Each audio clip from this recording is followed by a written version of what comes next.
be here every...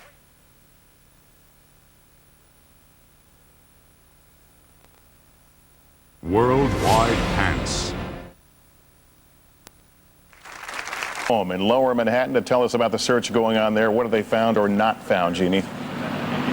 Lester, you know, you can definitely sense a change in mood out here. Based on our conversations with different rescue workers who are coming out of Ground Zero, you know, they tell us this has been the most difficult day so far. And while no one out here, no one officially is saying they're switching from a search and rescue operation to a recovery mode, one where they're only searching for bodies, all signs appear to be indicating that. Over on the west side, where there had been a lot of activity, we've seen some people packing up supplies. They tell us that they are consolidating the staging areas, moving it closer to the perimeter. And one law enforcement lieutenant told us in his department they are starting to scale back. After working 7 straight days, their officers are exhausted. They are emotionally drained, and they felt it was time to have some of them take a break from the gruesome scene they'd been seeing hour after hour, day after day. Now, the numbers, as you mentioned, stand at 5,422 people missing. And part of the reason we've seen those fluctuating numbers is that as they continue to process the missing persons reports and cross-referencing that with the different companies and the whereabouts of people who may have been in meetings, etc., that's why we're seeing those numbers fluctuate, and they may possibly still change yet. But again, at this point, you can sense a change in the mood. It's been a lot quieter. Even Mayor Giuliani in an earlier news conference had a different change in tone, where he said they're much less realistic now about finding survivors. But let me still tell you, with that said, there are still so many rescuers out there, firefighters and police officers, who are still clinging on to hope for that miracle. Lester? All right, Jeannie Ohm in Lower Manhattan, where tomorrow at 8:45, a moment of silence, the very moment a week ago that the first plane hit the North Tower of the World Trade Center. Now on to the investigation. The Justice Department has pieced together a lot of pieces in the last week, connecting the dots. Some of the information they're getting because of immigration laws that allow them to detain or arrest certain individuals. Pete Williams updates us on the investigation. Despite losing more than 300 of their colleagues, their search for survivors and victims has not slowed. Last week's events brought the world to a standstill, but photojournalists tried to keep their own emotions under wraps as they carried their camera gear into the danger zone. Within hours of the horrifying attacks on America, the nation's top magazines scrambled to bring out special editions. This was an incredibly complicated emotional experience, combining rage and fury along with grief and worry about the future. Time's Joshua Cooper Ramos says the pictures within his magazine's pages are truly unforgettable.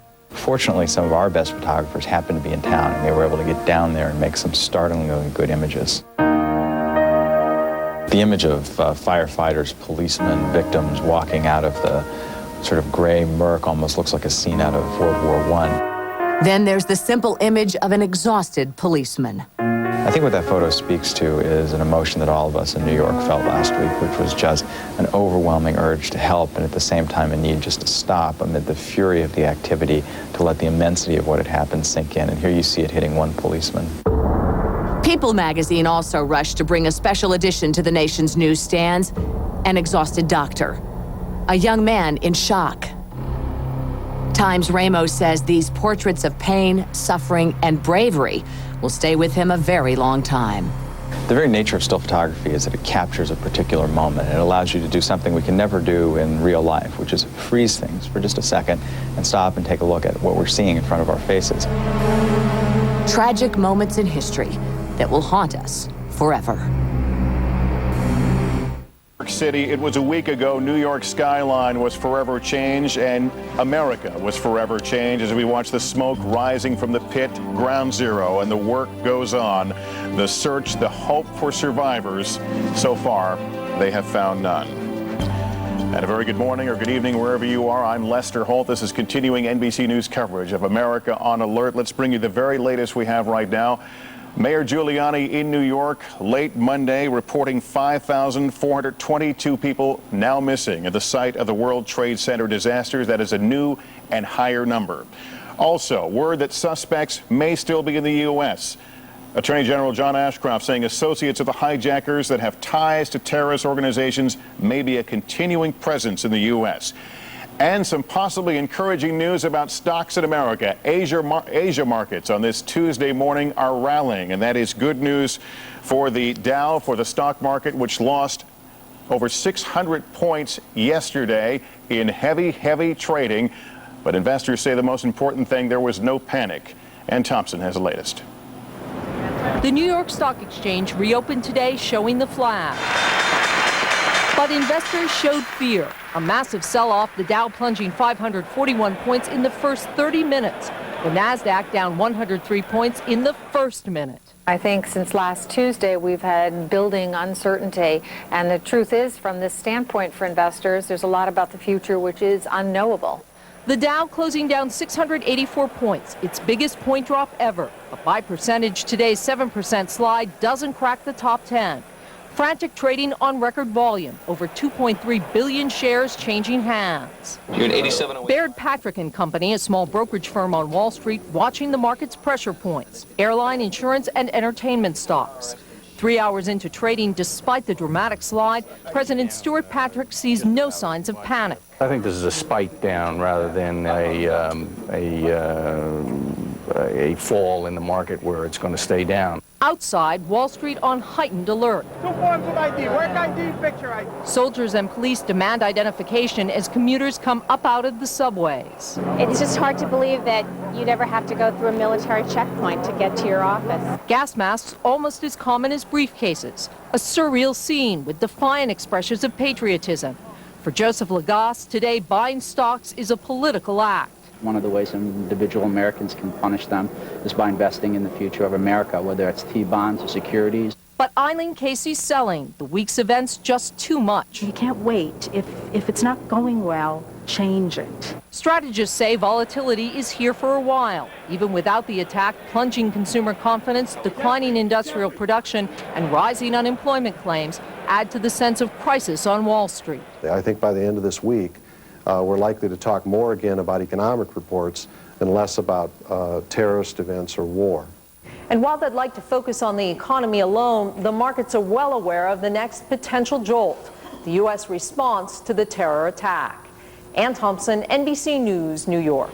And what happens when the markets will open on this Tuesday? Let's talk about it. We're joined. The most watched news station in the capital region. This is Channel 6 News at 11. Good evening. Here's the latest. President George Bush looks to strengthen the alliance against terrorism as the numbers of the dead and missing at the World Trade Center continue to climb. We recap for you now the latest developments. Boeing is laying off 31,000 people because of the attacks as the airlines wait for a government bailout. More than 5,400 people are missing. 218 people are dead at the World Trade Center. The FBI has now detained 75 people for questioning. President Bush signs into law that $40 billion package to help rebuild New York and Washington. Refugees flowing out of Afghanistan now, fearing a U.S. attack there. And after a free fall yesterday, Wall Street levels out. We have team coverage tonight, including reports from New York and the Pentagon. We start with Drew Levinson. He's live in New York City. It's been a week since this tragedy, and it is still unbelievable to think that the Twin Towers, which represent this city and this country, are no longer there. Smoke continues to rise from the rubble below. And in Washington, the war preps are continuing as well. At the White House Tuesday evening, French President Jacques Chirac pledged his country's support for the battle against terrorism. Chirac's meeting with President Bush was the first by a foreign leader since last week's attacks. I know that we are called to respond to terror now. This is the time. The summit came as the Bush administration is stepping up its efforts to build a coalition. Wednesday, the president will host the president of Indonesia, a country that is home to more Muslims than any other in the world. And later this week, the British Prime Minister will visit the White House. We will not be terrorized so that our hearts are hardened. Nobody can threaten this country. Attorney General John Ashcroft says more than 75 people have been detained for questioning. And he warns there still may be more terrorists in the United States. As we have said before, we do believe that there are associates of the hijackers that have connections to terrorist organizations. At Ground Zero here in New York, rescue crews are still hoping to find anyone alive underneath the tons of rubble of what was once the World Trade Center. But now, a week after the disaster, most people are beginning to realize this rescue effort is likely to turn into a recovery mission soon. We have to prepare people for the overwhelming reality that the chance of recovering anyone alive is very, very small. The numbers are still staggering. More than 5,400 people are missing. And tonight, a week after this tragedy, but 135 bodies have been identified. Live in New York, I'm Drew Levinson. Now back to you. The president spent tonight concentrating on rebuilding the areas attacked last week and creating a coalition to respond. Terry Okita has the latest now from Washington. 1 week after the terrorist attacks, as the country struggles to find a sense of normalcy again, it is clear America's airports remain a little on edge. Tonight at Washington's Dulles Airport, a Northwest flight with more than 200 passengers on board was canceled after a crew member mistakenly declared an emergency. As the days pass, authorities are learning more about the hijackers and potential connections to other countries. According to CBS sources, U.S. officials have received a report that suspected ringleader Mohammed Atta met with an Iraqi intelligence officer somewhere in Europe earlier this year. And Attorney General John Ashcroft hinted that last week's attacks could have been worse. We are looking at the possibility that there may have been more than 4 planes targeted for hijacking, but we are not able at this time to confirm that. Meanwhile, a Pakistani delegation has delivered a U.S. ultimatum to Afghanistan's Taliban rulers: turn over Osama bin Laden to the United States or face millions of deaths. Hundreds of Islamic clerics are deciding whether to do just that, or extradite bin Laden to some other country. If not, the administration has made it clear it will be a no-holds-barred war. There is nothing that inhibits the United States of America from defending itself, and that is what we intend to do. Late tonight, President Bush signed both a congressional resolution authorizing the use of military force and a bill releasing $40 billion for counterterrorism efforts. Terry Okita, CBS News, the Pentagon. Another part of the airline industry is feeling the effects of the terrorist attacks. Boeing is planning to lay off 31,000 people, 20 to 30% of its commercial airline workforce. The company's CEO says he profoundly regrets the need for such a step. Company officials say they expect to implement the cuts by early 2002. In the meanwhile, the airline industry is looking to the government for a $24 billion bailout.